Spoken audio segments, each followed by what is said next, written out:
आखिर भगवान श्री कृष्ण को क्यों कहा जाता है रणछोड़।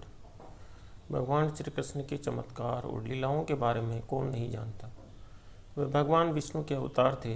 वे जो चाहे वो कर सकते थे और कई मौक़ों पर उन्होंने किया भी था। लेकिन एक ऐसा भी मौका आया था जब श्री कृष्ण को रणभूमि छोड़कर भागना पड़ा था, जिस वजह से उनका नाम रणछोड़ पड़ा था। अब आप सोच रहे होंगे कि वो तो भगवान थे, फिर उन्हें किसी से भागने की क्या ज़रूरत थी। दरअसल इसके पीछे एक बेहद ही रहस्यमय कहानी है, जिसके बारे में शायद ही आप जानते होंगे।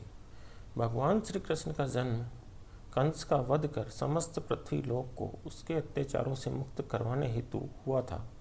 किशोरावस्था में ही वे गोकुल से मथुरा आ गए तथा दुष्ट कंस का वध किया। कंस की मृत्यु से दुखी उसके ससुर जरासंध ने एक विशाल सेना लेकर मथुरा पर आक्रमण कर दिया। इस आक्रमण में उनके साथ शिशुपाल और काल यवन जैसे शक्तिशाली राजा भी शामिल थे। जल्द ही सेना मथुरा जा पहुंची और मथुरा की राजसभा में कृष्ण तथा बलराम को सेना को सौंपने का संदेश भेजा गया। इस युद्ध को टालने तथा मथुरा के निर्दोष नागरिकों को बचाने के लिए श्री कृष्ण ने रातों रात वहां से सैकड़ों किलोमीटर दूर समुद्र में एक नई नगरी द्वारिका का निर्माण करवाया। अपनी माया से उन्होंने समस्त नागरिकों, उनके पशुओं तथा संपत्ति को नींद में ही नई नगरी में पहुंचा दिया। अगले दिन सूर्योदय के समय कृष्ण तथा बलराम जरासंध की सेना के सामने जा पहुंचे और उसे लड़ने के लिए चुनौती दी। जैसे ही जरासंध और दूसरे राजाओं ने कृष्ण को मारने के लिए शस्त्र उठाए, दोनों भाई भागने लगे। उन भाइयों के पीछे जरासंध तथा कालयवन जैसे राजा भी भागने लगे। कुछ ही देर में दोनों भाई बहुत आगे निकल गए और उनके पीछे केवल मात्र काल यवन रह गया।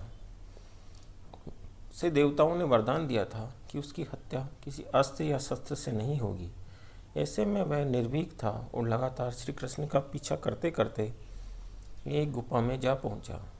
गुफा में राजा मुचुकुंद सो रहे थे, जिन्हें इंद्रदेव ने वरदान दिया था कि जो भी उन्हें उठाएगा वह उनके देखते ही जलकर भस्म हो जाएगा। वहां पहुंचकर श्री कृष्ण ने सोए हुए मुचुकुंद पर अपना पीताम्बर डाल दिया और स्वयं छिप गए। काल यवन भी वहां जा पहुंचा और सोए हुए राजा मुचुकुंद पर पीताम्बर देख उन्हें ही कृष्ण समझ बैठा। उसने मुचुकुंद को उठाने के लिए लात मारी, जिसके कारण उनकी निद्रा खुल गई और उनके देखते ही काल यवन वहीं पर जलकर भस्म हो गया। तत्पश्चात कृष्ण ने राजा मुचुकुंद को अपने चतुर्भुज स्वरूप में दर्शन दिए और उन्हें मोक्ष पाने का वरदान दिया। वहीं दूसरी ओर जरासंध और बाकी राजा पूरी तरह से खाली मथुरा को देखकर वापस लौट गए।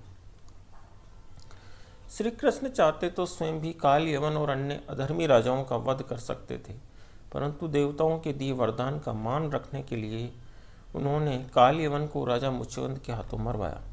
इसी तरह बाद में जरासंध का वध पांडुपुत्र भीम के हाथों करवाकर भूधरा का भार कम किया। इस कहानी के साथ कृष्ण के नाम के साथ हमेशा के लिए रणछोड़ जोड़ दिया। कृष्ण की इस कहानी से सीख मिलती है कि अनावश्यक ताकत का प्रदर्शन नहीं कर बुद्धि बल से काम लेना चाहिए। इसी तरह हम अपनी शक्ति को खर्च होने से रोक सकते हैं और उस बड़े से बड़े संकट का भी सामना कर सकते हैं। जय श्री कृष्ण।